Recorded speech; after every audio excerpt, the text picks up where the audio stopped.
Hola, ¿qué tal? Nuevamente bienvenidos, soy el Dr. Jorge Franzoni y en esta ocasión vamos a hablar de la biometría fetal normal por trimestres. ¿Cuáles son los objetivos de esta plática? Inicialmente, conocer cómo es el cálculo de la edad gestacional en el primer trimestre, segundo y tercer trimestre, cómo se realizan las medidas de la cabeza fetal, la longitud del fémur, la circunferencia abdominal, el cálculo y la valoración del peso, y la valoración del peso en relación con la edad gestacional. Las medidas ecográficas en el feto no solamente nos van a proporcionar la edad, sino también nos dan información acerca de su crecimiento y su peso. Partiendo de estas medidas, vamos a poder diagnosticar trastornos del crecimiento, como es el caso de las displasias musculoesqueléticas, alteraciones del sistema nervioso central, como podría ser la microcefalia, entre muchas otras. De acuerdo a la FIGO, el primer día de la menstruación más 280 días nos va a dar como total la edad gestacional. Tenemos también la regla de Pinard, que es la fecha de última menstruación más 10 días menos 3 meses. Tenemos la regla de Nigel, en donde usamos la fecha de última regla más 7 días menos 3 meses. La regla de Wall, en donde tenemos la fecha de última menstruación más 10 días menos 3 meses. Y del día de la concepción menos 3 meses. De la misma manera contamos con instrumentos como es el gestograma, que nos van a ayudar a tener una idea con respecto a la fecha de última regla y su relación con la edad gestacional.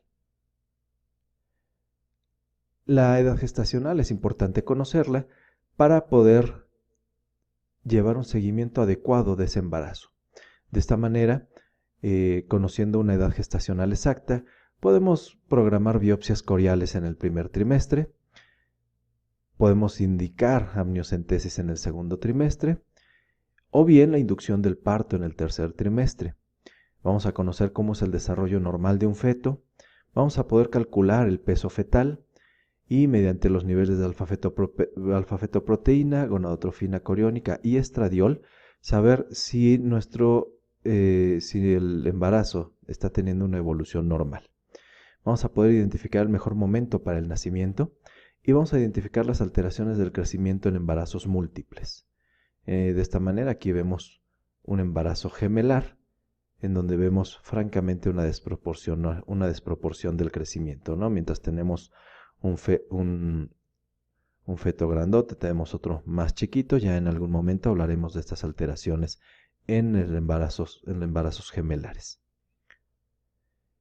Cuando hablamos del primer trimestre, desde la semana 4 hasta la semana 12.6, podemos identificar aquí, en este video, la presencia de un saco gestacional, un embrión,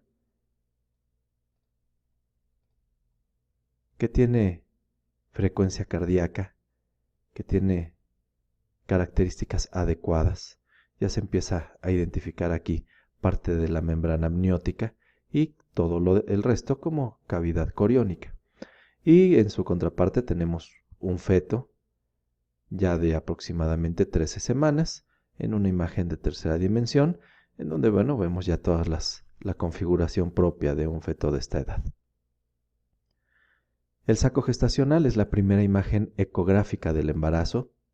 Ya habíamos hablado previamente en una clase que el primer signo ecográfico de embarazo era la franja endometrial, en donde era un aumento del flujo peritrofoblástico en el sitio de implantación. Pero la primera imagen ecográfica propia de embarazo es la presencia de un saco gestacional.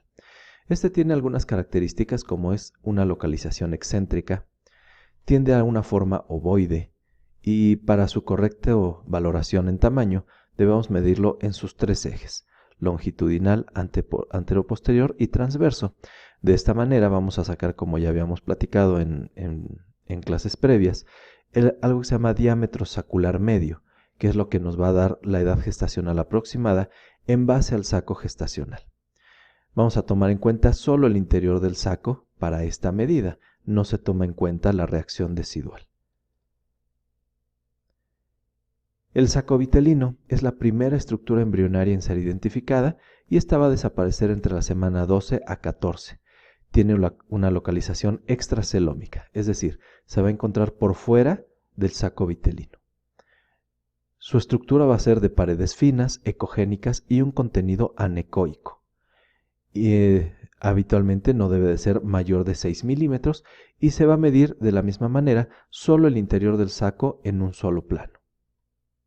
Aquí tenemos el ejemplo, el saco vitelino o saco de Yolk, también mencionado, y con una medida solamente en el interior del saco. Es importante siempre hacer un gran aumento para tener una medición mucho más adecuada.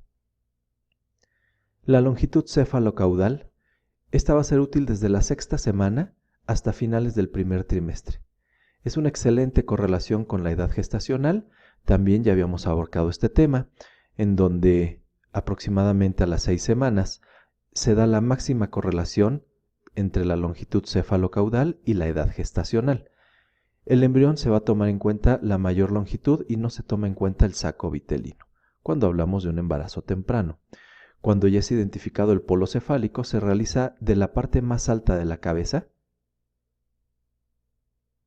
hasta la parte más baja del torso, sin tomar en cuenta extremidades. Va a coincidir en un 95% con la edad gestacional y habitualmente es exacta en el primer trimestre. Aquí vemos un ejemplo de una medición cefalocaudal en un feto aproximado de 13 semanas y un embrión.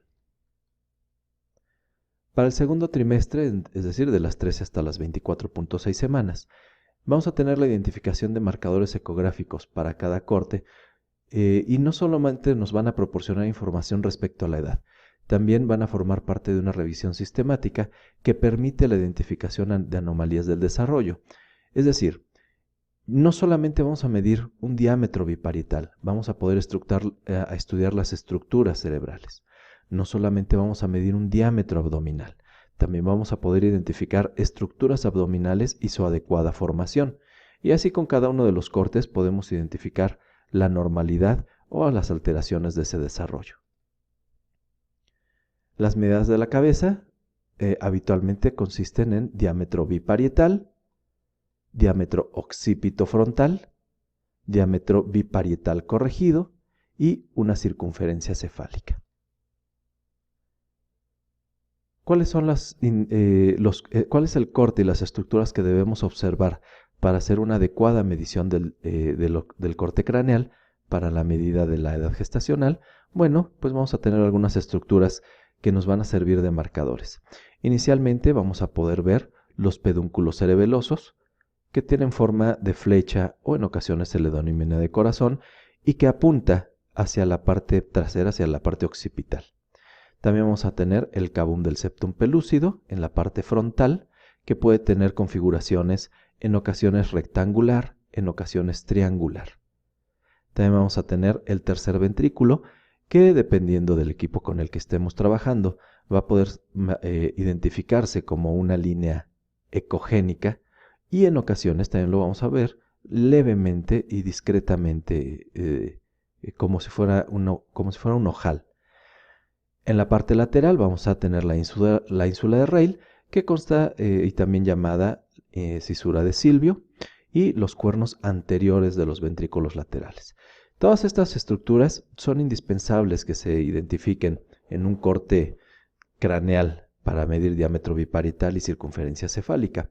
Es importante recalcar que no debemos observar fosa posterior en este corte, de lo contrario estaríamos hablando de que nuestro corte es oblicuo. El diámetro biparietal es la medida desde la superficie craneal externa más cercana al transductor hasta la superficie craneal interna más alejada. Es decir, de forma convencional hablamos que la medida es de tabla externa a tabla interna.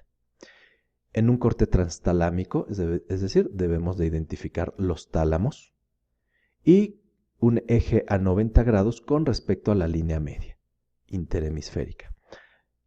Ya habíamos mencionado, no debe de identificarse fosa posterior. El inconveniente es que esta medida no contempla la morfología de la cabeza, es decir, dos cabezas de igual anchura pero diferente longitud tendrían la misma edad gestacional. Principalmente en tercer trimestre, cuando el feto ya está abocado, ya se encuentra dentro de hueco pélvico, las suturas se empiezan a traslapar y entonces podríamos tener una falsa medida del diámetro biparietal. Durante el primer trimestre, ocasionalmente también podemos hacer uso de este diámetro biparietal con las mismas características, desde la tabla externa hasta la tabla interna, pasando a través del tercer ventrículo. Se presupone que a los lados estarían los tálamos. Aquí, como número 1, se están marcando los plexos coroides. El diámetro biparietal corregido representa la cabeza estándar morfológicamente, en donde la relación del diámetro occipitofrontal entre el diámetro biparietal es de 1.265 para el mismo plano de corte. Va a utilizar las mismas tablas que el diámetro biparietal para el cálculo de la edad gestacional. Y la fórmula es la siguiente.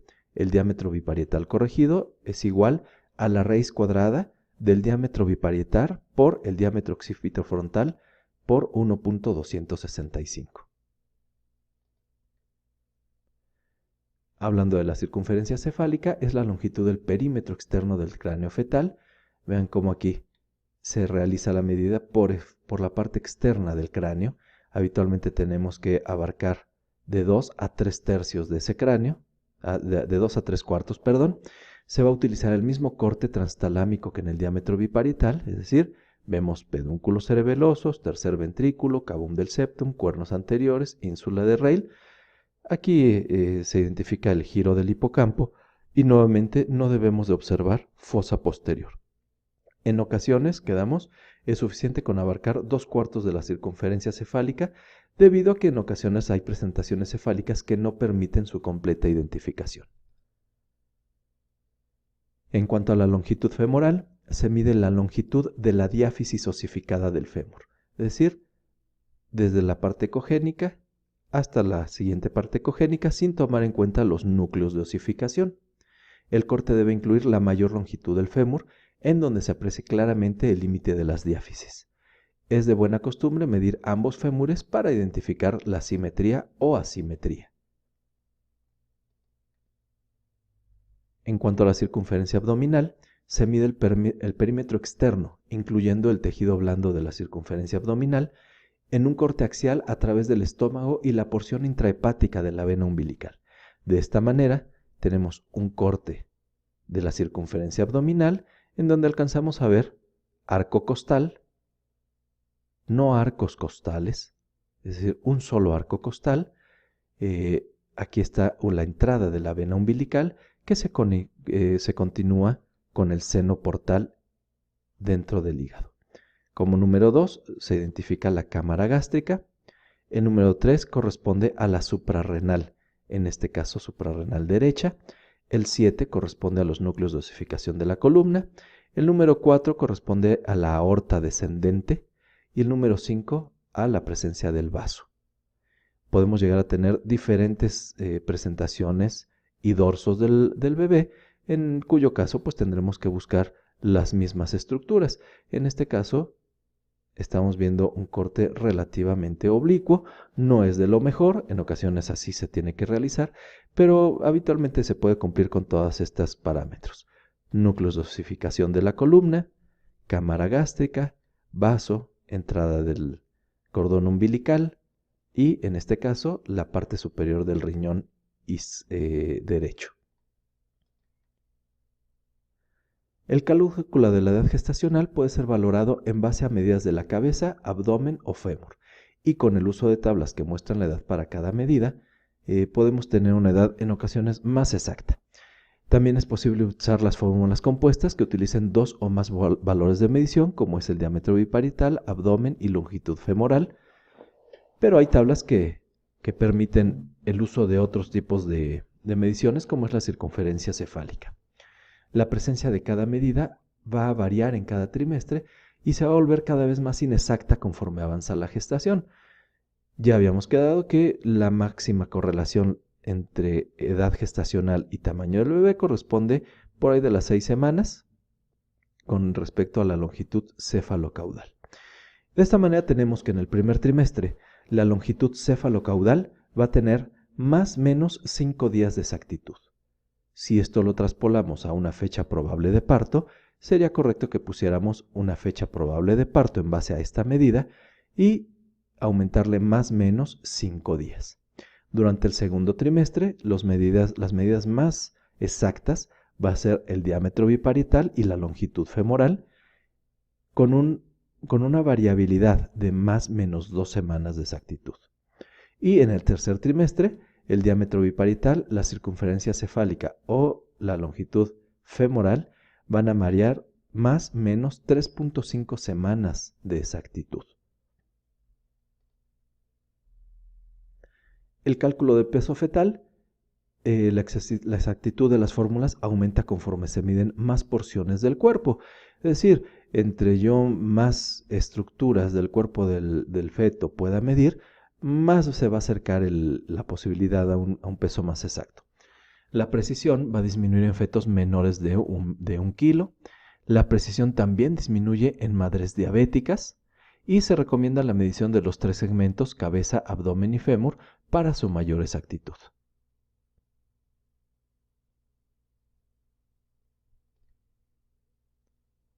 Se considera apropiado para la edad gestacional un peso entre el percentil 10 al 90 que corresponda a la edad gestacional.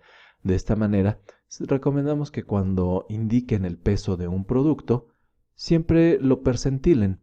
Es muy útil durante las revisiones de un estudio que el peso de un bebé me lo puedan indicar en qué percentil está, para que de esa manera podamos indicar si puede estar existiendo una restricción de crecimiento o bien un feto macrosómico. Dentro de las anomalias del crecimiento podemos tener que hay bebés grandotes y bebés chiquitos. El feto de mayor gestante el feto de mayor tamaño, en una madre gestante no diabética. El feto grande para la edad gestacional es aquel que sobrepasa el percentil 90 para la edad gestacional. Es decir, si tenemos un feto de 36 semanas que está por arriba de los 3 kilos 230 gramos, podríamos decir que es un feto grande para la edad gestacional. O un feto macrosómico se aplica a aquel que con más de 4 kilos en el peso calculado, la diferencia de pesos en embarazos múltiples tiene una fisiopatología muy distinta que esta se va a abordar en el tema correspondiente. En la población en general de madres no diabéticas, la principal complicación son las distocias durante el parto. El aumento del diámetro biparietal y circunferencia abdominal son las medidas que tienen mayor sensibilidad y especificidad para indicar macrosomías o descartarlas. De esta manera tenemos que un feto de mayor tamaño en una gestante, ahora sí, diabética, es debido a que están expuestos a altos niveles de glucosa y con alta producción de insulina. Existirá un sobrecrecimiento, por tanto, del tronco, órganos abdominales, cabeza, cerebro van a permanecer normales. Las proporciones corporales diferentes de fetos de madres no diabéticas van a ser bien identificables y la complicación obstétrica de mayor importancia son las alteraciones respiratorias como es la membrana hialina. El aumento del diámetro abdominal es de mayor sensibilidad y especificidad para la identificación de fetos grandes para la edad gestacional y macrosómicos en madres diabéticas. En cuanto al retraso de crecimiento intrauterino, se define como un feto con peso por debajo del percentil 10 para la edad gestacional. También se conoce como un feto pequeño para la edad gestacional. Las causas de un retraso de crecimiento intrauterino son muy variadas, desde factores placentarios, maternos, fetales, cromosómicos, nutricionales, etc. Se ha clasificado en 2 tipos, tipo 1 y tipo 2. Pueden existir solapamiento entre estas 2 entidades. El mejor criterio para la identificación es la relación entre la circunferencia cefálica y la circunferencia abdominal. A pesar de ello, no es posible usar un criterio aislado en la detección de restricción de crecimiento intrauterino. Es importante recalcar que no todo feto que esté por debajo del percentil 10 va a tener retraso del crecimiento, pues puede ser genéticamente pequeño. Un feto por arriba del percentil 10 puede llegar a tener restricción de crecimiento intrauterino que ha ido evolucionando. Es decir, Quedamos, no solamente debemos de tomar en cuenta el peso o las medidas, hay que tomar muchos otros factores. Ya en un momento dado veremos los factores hemodinámicos y otros. Dentro de las fases de crecimiento tenemos hiperplasia celular, que se da en las primeras 16 semanas, que corresponde a un aumento del tamaño de esas células. Y posteriormente la hiperplasia e hipertrofia de la semana 16 a 32, para terminar en una hipertrofia celular de la semana 32 en adelante.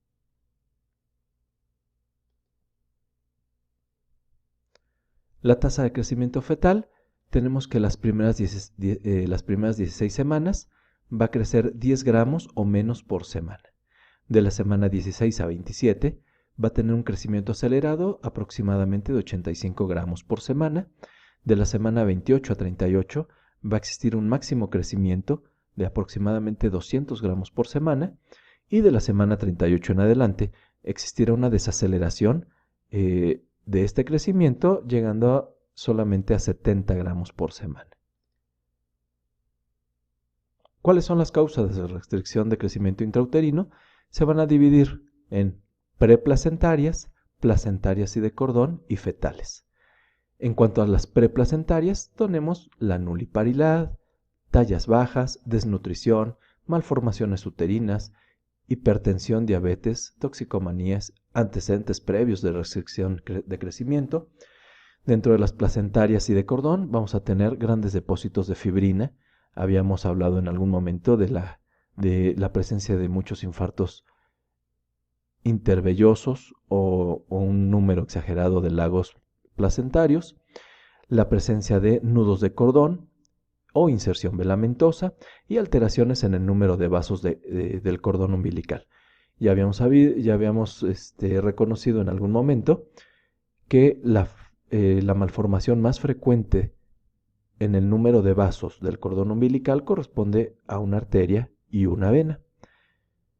En cuanto a los factores fetales, tenemos por ejemplo el embarazo múltiple, las malformaciones, las cromosomopatías y las infecciones prenatales.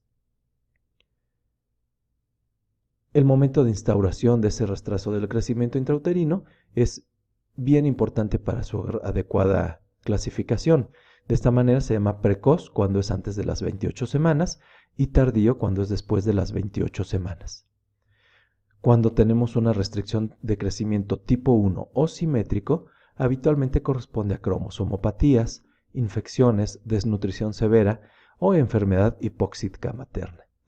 Cuando hablamos de un tipo 2 o asimétrico, habitualmente puede ser correlacionado con enfermedad vascular materna, colagenopatías, embarazo múltiple o sangrados del tercer trimestre. ¿Qué severidad tiene esta restricción del crecimiento intrauterino? Bueno, pues es leve cuando está de un percentil 5 a un percentil 10, moderado cuando va de un percentil 2 a un percentil 5 y severo cuando lo encontramos el peso por debajo del percentil 2. Los valores críticos del peso fetal calculado en gramos para el diagnóstico o exclusión del retraso del crecimiento, aquí los tenemos de acuerdo a la edad gestacional, con polihidramios, oligohidramios,